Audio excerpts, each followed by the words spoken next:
Welcome to a Sportsdeck team reveal for 2023. It is Jords from Fantasy Take TV. So if you haven't played AFL Dream Team or Sportsdeck before, it's a pretty cool format. There's a lot less players than Supercoach and Fantasy, but it is fantasy scoring, but with Supercoach rules. So you get the limited trades, you get the trade boosts, but yeah, fantasy scoring and a different pricing system, which I think is actually the best pricing system of them both, of all three formats rather. So it's a fun game to play.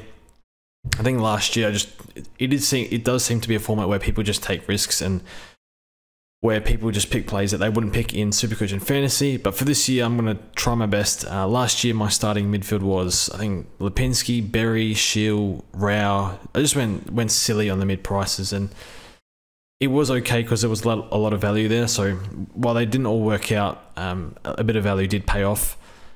But I think this year we'll try and straighten up a little bit and do less dumb stuff like that. So this is what the team looks like. And I think with Supercoach and Fantasy, we're trying to find a balance. We're trying to fill out the defense, trying to fit in all these forwards. And how many mid premiums and mid prices can you fit in? The midfield seems to be different to everyone, but yeah. And do you want to pay for your Doherty? Do you want to pay for your Dawson? I think we'll all pay for Josh Dunkley, but some tough decisions to make this year. So it makes for a very interesting year. But we'll touch on the defense. So I think Doherty, because there's such a gap, it seems there is a big gap between him and the rest of the defenders. I'm not sure if anyone can close that gap, but he's probably my VC along with C. Laird or maybe Dunkley as well. We'll rotate those three depending on matchup. So yeah, Doherty's pretty hard to pass up even at the price.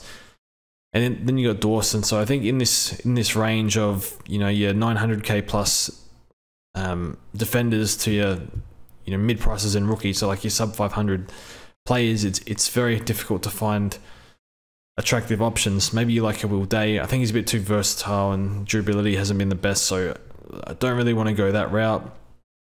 One of the Essendon boys like McGrath or Ridley. I don't like Ridley for this format. McGrath's an interesting one. It's a lot of point sharing, a lot of marks back there for Essendon. I just don't really know. Don't have a good read on McGrath, so I think we'll set that one out. But I can see him being a decent pick and being around the top 10. But yeah, we're just going a little bit safe. Go Doherty, go Dawson, lock him in, and then yeah, not really sure which other defenders to pick. So I think we're looking at Dacos and Young for a while there, and based on their pre-seasons, especially Young, it's becoming harder to pick them, but I think Dacos will still be alright. It's just the tags that will come. I think at the price you have to pick. Crozier's my mid-pricer here. There's probably three that I don't mind around this price.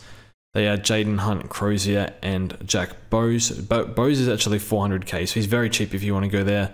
I don't like the talk around his calf or whatnot leading into round one. Might be a little bit underdone, but he is cheap, so you could probably take the punt if you wanted to. I'll just go Crozier, I think, to fit the structure. I think Crozier didn't take kick-ins in the second practice game, but in intra-club he was. I think Daniel went back because of some injuries and he took the kick-in. So yeah, hopefully that goes well, because I think they don't know what to do with Caleb Daniel. And then they might send him back eventually, so hopefully that doesn't hurt Crozier, but he played well, so I think he'll be given first opportunity. Ginby's a lock, and then Constable's a lock.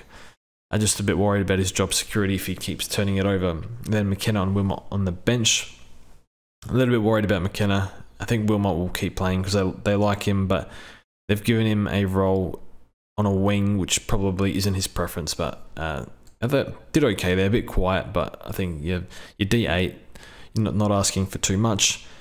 I think, yeah, the midfield here, so you got Laird, McRae, Bont is my three, so I'm confident in Laird. I like McRae's game, so McRae was looking for marks a lot more, spreading heaps, ran out the game really well. Not much tackles though. I think that was left to Libba and Baz that game, Bont as well. Yeah, I don't mind McRae. I think he'll be around the top 8. I'm not 100% sure he is top 8. But I think he'll be around the mark, and he's a bit cheaper, which helps. And then we have Bontempelli, so I don't love Bontempelli for this format. I think he'll only go like 105, which is probably not enough. I don't know, maybe we do something about this. Maybe we can get him to to Andrew Brayshaw. So I'll think about that. It'll be him or Brayshaw. But the only thing putting me off Brayshaw is the tag in round 1. We got Warple. Warple's a lock for me. I think people are sus on him. I think he's cheap enough. He looked really, really good. They're saying he's back to his best in the preseason. Kicking's an issue for sure, but I think they need him in there at the moment. I think it'll take a stretch of a lot of bad games for them to take him out, just because I think he bought himself a few credits in that second practice game. They said today he's one of the hardest workers at the club, so I think at the price, it can't hurt you too bad, because if he plays, he'll score. If he gets dropped, you trade him out, which isn't great, but at the price, I don't really care. Like 470 is nothing. Callahan, not the biggest fan of this pick. I think he's a star for sure. I think we can all see that. Knows how to find the pill, even on the outside. Just worried about his foot and how he pulls up. So he's in for now, but 390, that's nothing really. It's not that much more than Ashcroft, 100k more. I guess it all adds up, but just trying to fill out the bench as well as possible. McKenzie was really good, so you got to pick him. Phillips, I'd like to get on the bench, but we can actually make that happen depending on how Sheasel goes. Got McLean on the bench. I don't feel comfortable fielding him at the moment, so he's a no-no for field until he proves he is, based on preseason games. And Davey, I think, will play. They'll give him opportunity. Marshall and Witts we got as our ruck combo. The other one is Darcy, and the other one is Gawn. I think Gawn's too expensive, and I'm not too sure. I think done their hamstring in the preseason. Has had a few injury niggles, like the knee plays up during the season. So he's one where I'll probably jump on Gawn like after the buys, just for the run home, just because he seems to, like around the middle of the year, he seems to get injured all the time or slows down a little bit. Can be a little bit up and down, but we know he's the best ruck in the comp, and we'll see how it goes. You know, Grundy will take away ruck contests from him. So we'll go with Witts for now. I think he can do 90 and hold his spot, as in just hold the R2 spot down and have no issues. And I think in a super coach, you can go Darcy and get cover with Radigalia, but I think Radigalia is a waste of time in this format. He's probably going to average 40, 45 as a key defender, so there's no point paying for that. Just grab the loophole, save the money off the bats. And then we got the forward line, so no cogs, but Dunkley, Taranto, Rosie. I think Gordon's picked himself. Tanner Bruin, I'm a big fan of him, but I think he's better for Supercoach, so I don't really know how to fill this spot out. Maybe I don't know, maybe we can figure something out. We can turn like, no, I can't think of anything, because I'm not quite sure who else to field here, apart from going all the way up to Cornelio. And I don't know, I kind of want to just fade Cornelio for some reason, more gut feel, so I'm just going to do that. But I think he'll be good. But yeah, he's very expensive, even though technically he's a little bit underpriced. Flanders, I think 400k. I think that's a pretty easy one. A bit cheaper here than in the other formats. And then Sheasel on the bench and Green. So could go like a Chandler here or pick a base rookie. A little bit we can do with paid up money on the bench. That's something we can look at for round 1. But I think, yeah, the main thing that I'd like to get Bont to Brayshaw. But you're just worried about the tag in round 1. And that's pretty much, yeah, I'm not too happy about Phillips M8, but I think, yeah, not too sure. I don't love a lot of the mid prices. I like a lot of the expensive guys, but you know, how many can you have? They kill your cap.